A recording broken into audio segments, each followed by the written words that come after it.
गया है कानून व्यवस्था। सवाल ये कि क्या यूपी ने सचमुच माफिया और अपराध के दौर को पीछे छोड़ दिया है या फिर ये सिर्फ चुनावी नैरेटिव है। दरअसल बांदा से मुख्यमंत्री योगी आदित्यनाथ ने विपक्ष खासकर समाजवादी पार्टी पर बेहद तीखा हमला बोलते हुए दावा किया कि 2017 से पहले प्रदेश में भूमाफिया, डकैत और अपराधियों का बोलबाला था। व्यापारियों में डर था, गरीबों की जमीनें कब्जाई जाती थी और सरकारी योजनाओं तक में भ्रष्टाचार का बोलबाला था। योगी ने कहा कि सरकार बनने के बाद सबसे पहले अवैध स्लॉटर हाउस बंद कराने और माफियाओं के कब्जे से जमीन मुक्त कराने का फैसला किया गया।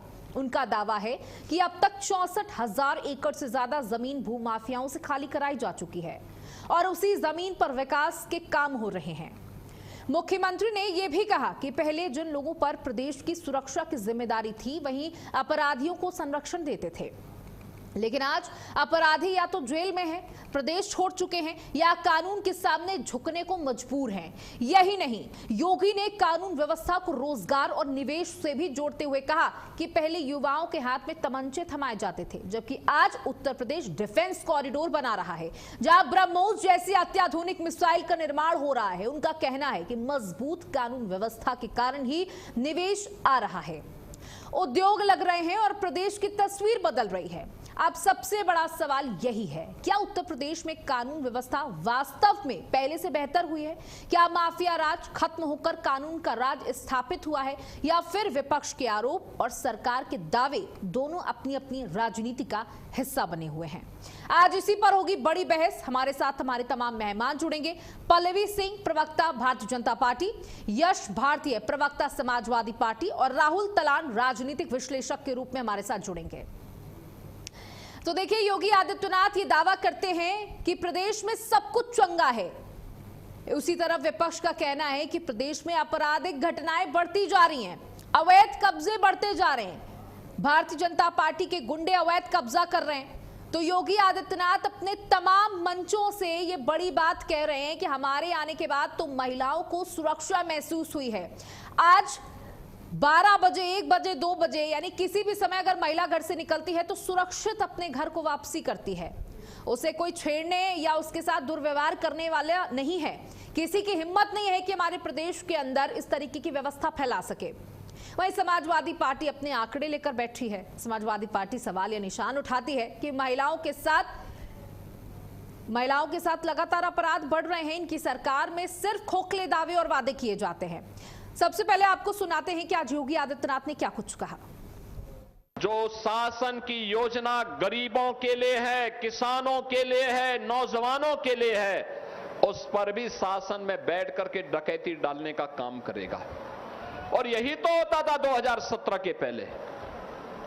2017 के पहले उत्तर प्रदेश में यही होता था। जिसको जिम्मेदारी दी गई थी प्रदेश के रखवाली करने की, वही तो प्रदेश को लूटते थे।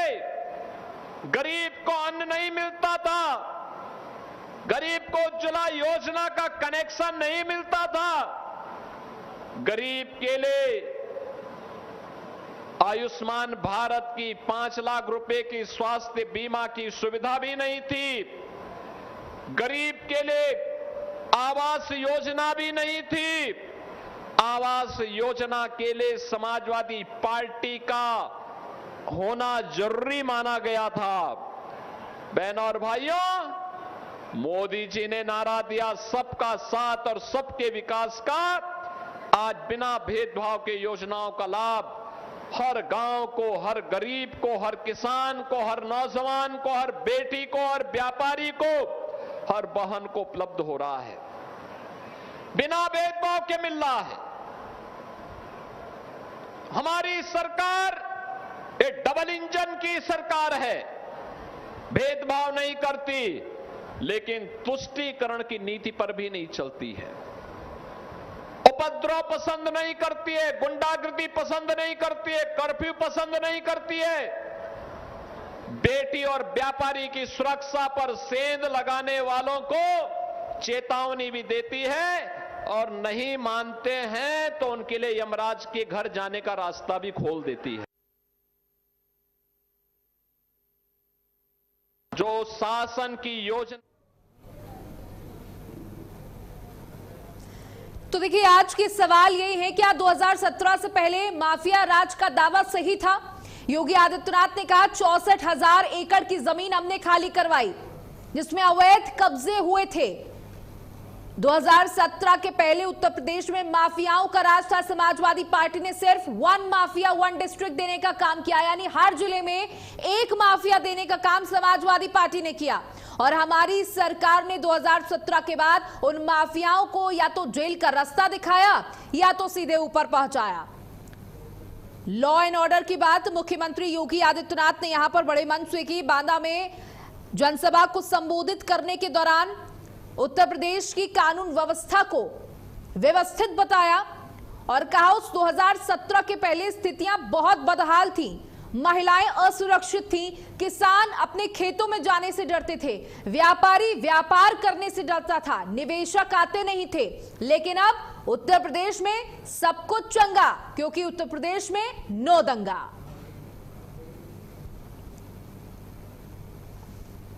यूपी की कानून व्यवस्था पर सियासी घमासान छिड़ा हुआ है। देखिए, इसमें कोई दो राय नहीं है कि 2017 में उत्तर प्रदेश के चुनाव हैं, चाहे वो समाजवादी पार्टी हो चाहे वो भारतीय जनता पार्टी हो, दोनों ही इन चुनावों में जनता का दिल जीतना चाहती हैं और सत्ता की कुर्सी पर काबिज होना चाहती हैं। भारतीय जनता पार्टी अपनी कुर्सी को छोड़ना नहीं चाहती और समाजवादी पार्टी अपने सूखे को खत्म करना चाहती है। अब जनता किस पर भरोसा करेगी, तो ये तो आगामी चुनाव होने के बाद आए परिणामों में ही साफ हो पाएगा।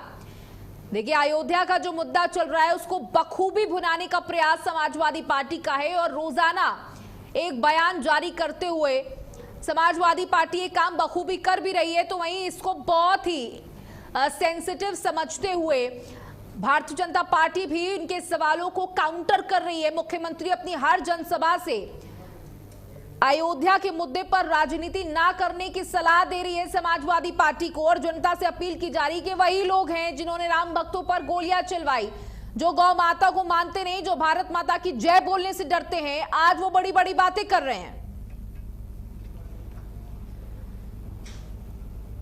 तो यूपी में लॉ एंड ऑर्डर को लेकर महासंग्राम छिड़ चुका है। कानून व्यवस्था को लेकर मुख्यमंत्री ने आज कई बड़ी बातें कही जो लगातार हम आपको बता रहे हैं। मुख्यमंत्री ने कहा कि हमने 64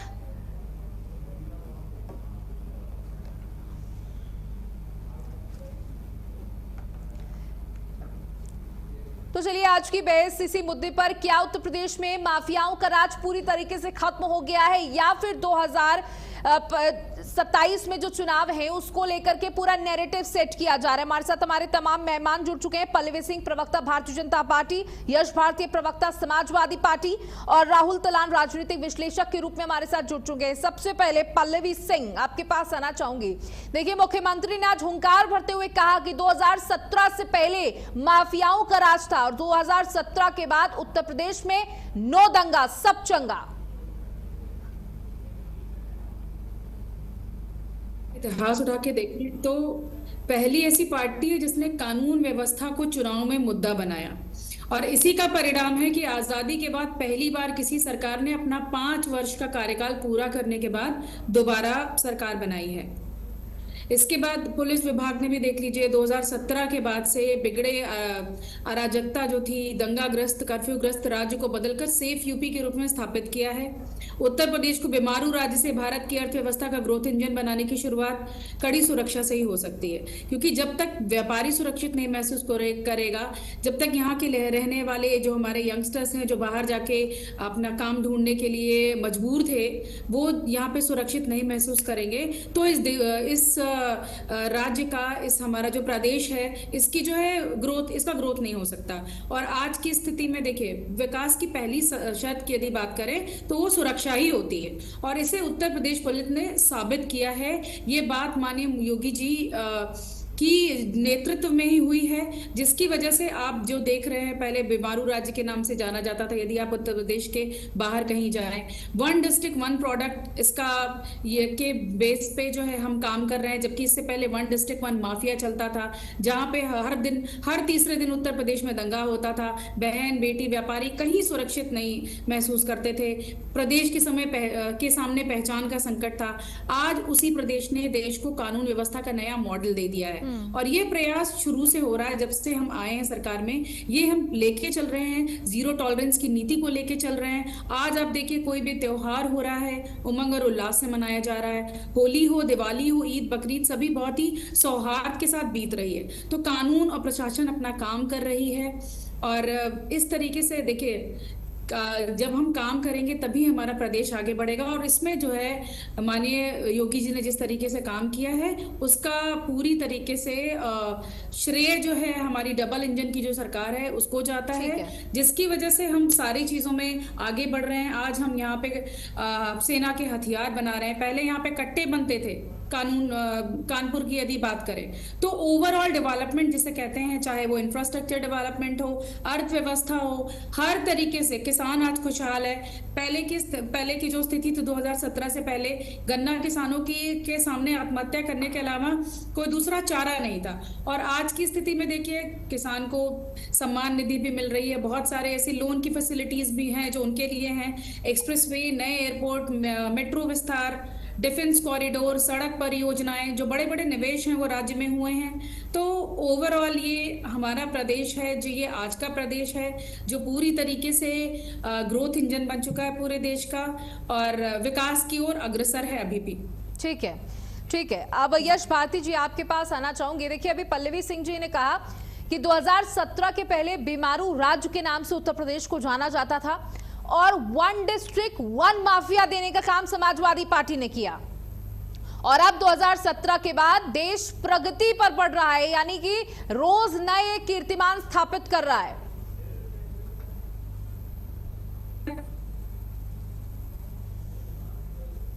यश भारती आप सुन पा रहे हैं? जी मेरी आवाज आ रही है आपको? जी जी आपकी आवाज आ रही है सर। देखिए अब वो भारतीय जनता पार्टी की नेत्री है, प्रवक्ता है, वो अच्छा बताएंगी। वो अटल बिहारी वाजपेयी जी और आडवाणी जी वाली भाजपा तो बची नहीं जो गलती को स्वीकार करके सुधार करे। ये तो मोदी जी और अमित शाह वाली भाजपा है जो अकड़ती भी है और डरती भी है, डराती भी है, लेकिन गलती नहीं सुधारती है। अभी तमाम बातें कह रहे थे, अपराध मुक्त हो गया, सब चीजें बात कर रहे थे, अपराधी खत्म हो गए। महोबा बुंदेलखंड में स्वतंत्र देव सिंह जी का अपहरण कर लिया भारतीय जनता पार्टी के विधायक ने।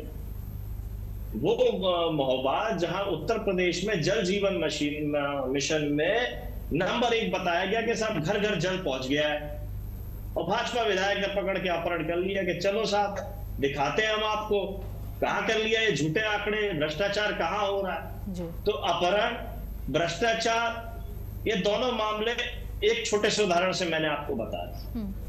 दूसरा, बड़ा इंफ्रास्ट्रक्चर की बात, उद्योग लगने की बात हो रही थी। मुझे लगता है दुनिया में सबसे ज्यादा अगर पलायन कहीं से होता है तो वो बुंदेलखंड में होता है।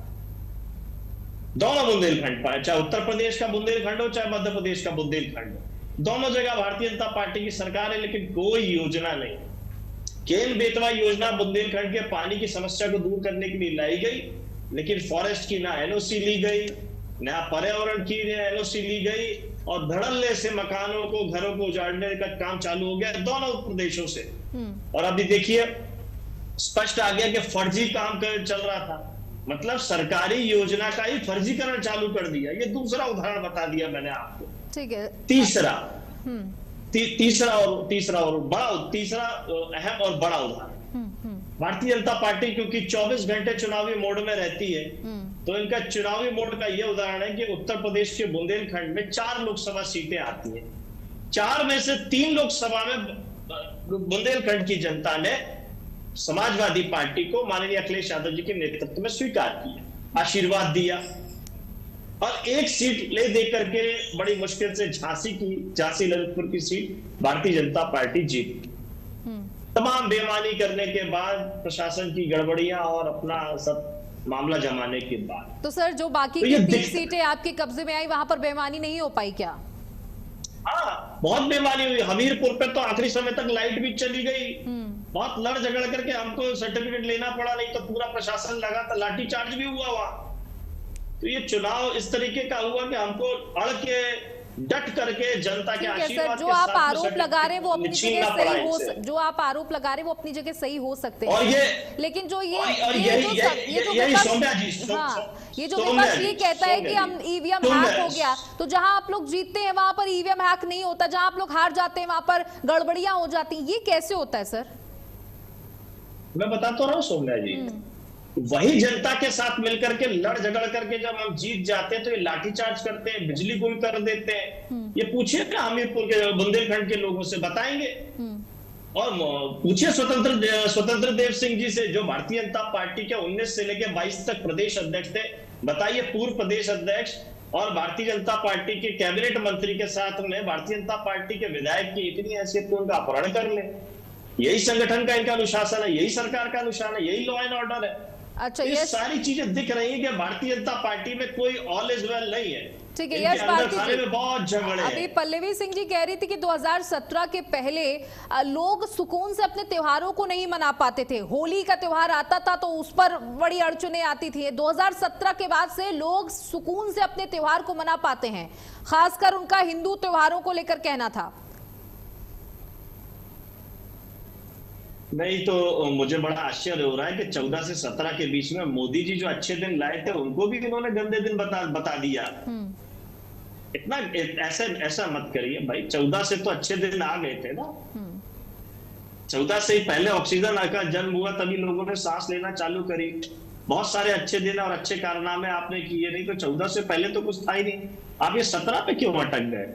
और उसके बाद ये तो बड़ा ये भारतीय जनता पार्टी के लोग वो औलादे हैं जो अपनी नाकामयाबी के लिए अपने बाप दादाओं को जिम्मेदार बताते हैं।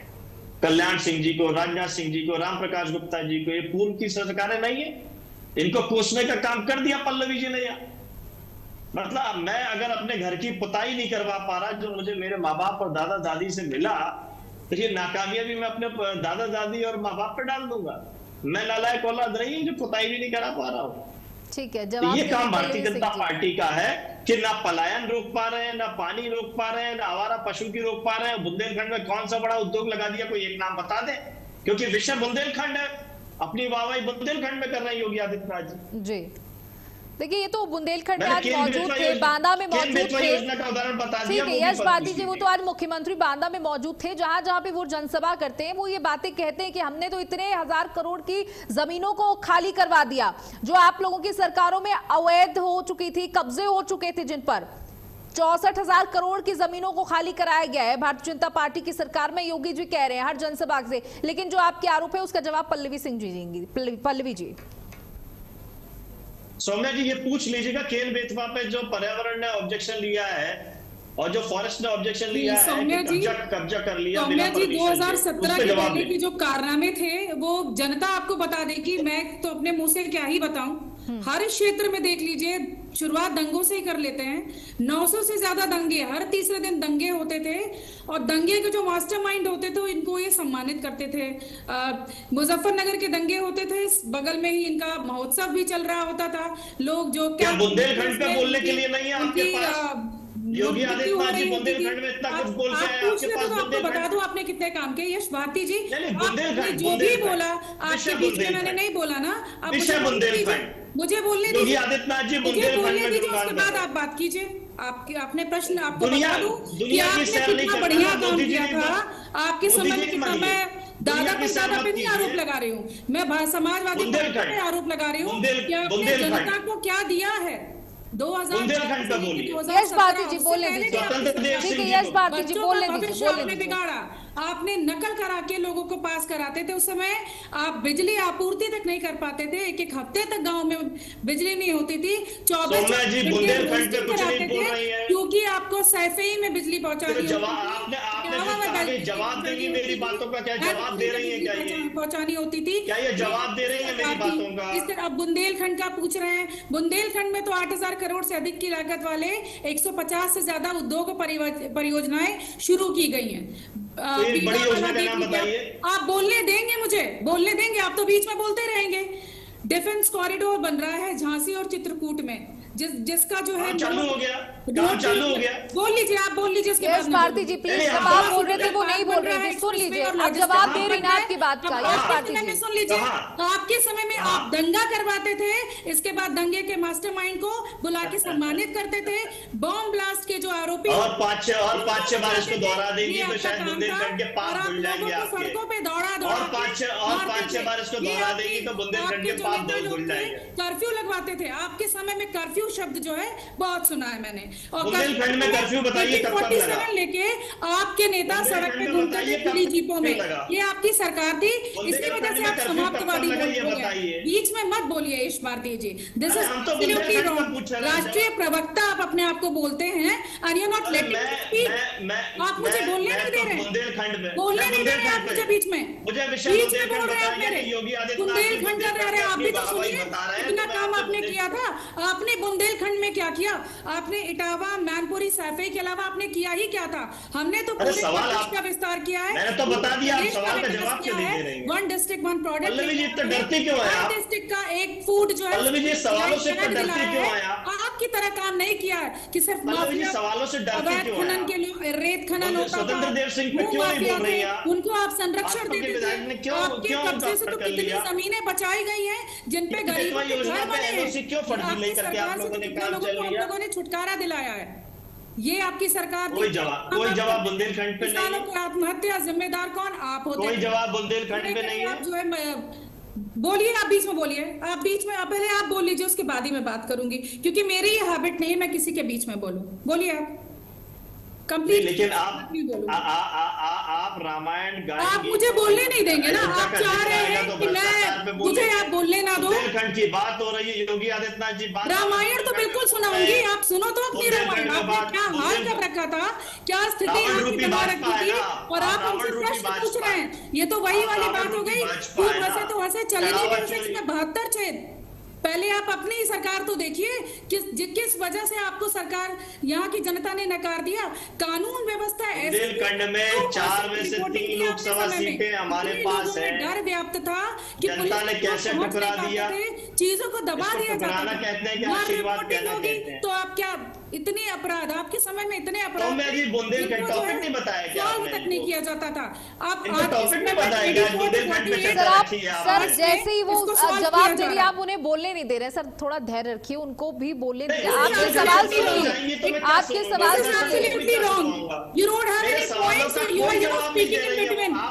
मैंने आपको बोलने दिया, बट आप मुझे बोलने नहीं दे रहे।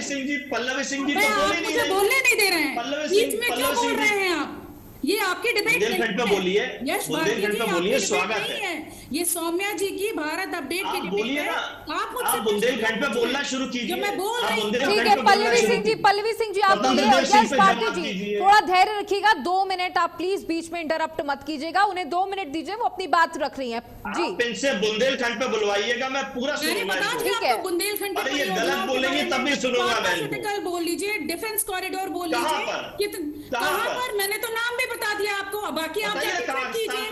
झांसी चित्रकूट का नाम बताया ना मैंने, जाके चेक कर लीजिए। नोएडा की तरह ही 47 इयर्स के बाद झांसी कानपुर के बीच में 56,662 एकड़ में पूरा एक इंडस्ट्रियल सिटी बसाई जा रही है, जिसमें 1.51 लाख करोड़ का निवेश किया जा रहा है। इसके अलावा यूपीडीआईसी जो डिफेंस कॉरिडोर है, झांसी और चित्रकूट को डिफेंस कॉरिडोर दिया जा रहा है, वहां पे उसका प्रमुख नोड होगा। आपके लिए तो सारी चीजें हवा में है, लेकिन जो है वो जाके चेक कीजिए।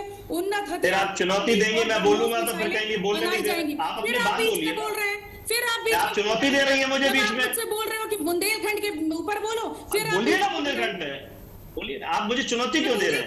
आप बोलिए, बोलिए, आप बोलिए। क्षेत्र कौन सा है आपके हिसाब से? बुंदेलखंड क्षेत्र कौन सा है आपके? मुझे नहीं मालूम, बताइए। नहीं कुछ आपको मालूम, बता रही हूँ, सुन लीजिए फिर आप। जब मैं तभी तो स्थान पूछ रहा हूँ, आप स्थान नहीं बता पा रहे हैं। बहस कर लीजिए, बताइए, अगर बताना है तो बताइए। बता ही रहे थे, मैं बार बार एक ही चीज नहीं बोलूंगी। केन बेतवा योजना पे बताइए। क्या आप बोलोगे? मैं बोलती रहूंगी। Saumya ji, this is not the right way. Saumya ji, आपने कहा मेरे सवाल का बिल्कुल। बहुत बहुत शुक्रिया आप सभी का हमारे साथ जुड़ने के लिए, तमाम जानकारी साझा करने के लिए। इसी के साथ इस बहस में इतना ही। नमस्कार।